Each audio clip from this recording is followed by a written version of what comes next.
आगे ॾींदासीं मूंखे ॿुधाइनि था त ठिकराटे वेझो मुबारक माइनर मां औरत जो लाश हथायो आहे। मुबारक माइनर जे आरडी 43 वटां औरत जो लाश लुढ़ंदे नज़र आयो, जंहिं बाद ॻोठाणनि पुलिस खे इतला ॾिनो। ॻोठाणनि तरफ़ां हदरी पुलिस खे इतला ॾियण बावजूद पुलिस वाक़े वारे हंधि न पहुती। नाज़रीन मूंखे ॿुधाइनि त ॻोठाणनि पुलिस जे न पहुचण ते औरत जो लाश ॿाहिरि कढी वरितो आहे। अहम ख़बर मूंखे ॾींदा हलूं ठिकराटे खां त ठिकराटे वेझो मुबारक माइनर मां औरत जो लाश हथायो आहे। मुबारकपुर माइनर जे आरडी 43 वटां औरत जो लाश लुढ़ंदे नज़र आयो, जंहिं बाद ॻोठाणनि पुलिस खे इतला ॾिनो।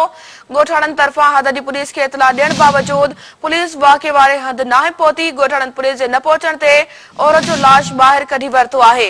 हवा खे अहम ख़बर नाज़रीन ॾींदा हलूं पिया ठिकराटे खां। ठिकराटे वेझो मुबारक माइनर मां औरत जो लाश हथायो आहे। मुबारक माइनर जे आरडी 43 वटां औरत जो लाश लुढ़ंदे नज़र आयो, जंहिं बाद ॻोठाणनि पुलिस खे इतला ॾिनो। ॻोठाणनि तरफ़ां हदरी पुलिस खे इतला ॾियण बावजूद पुलिस वाक़े वारे हंधि नाहे पहुती। ॻोठाणनि पुलिस जे न पहुचण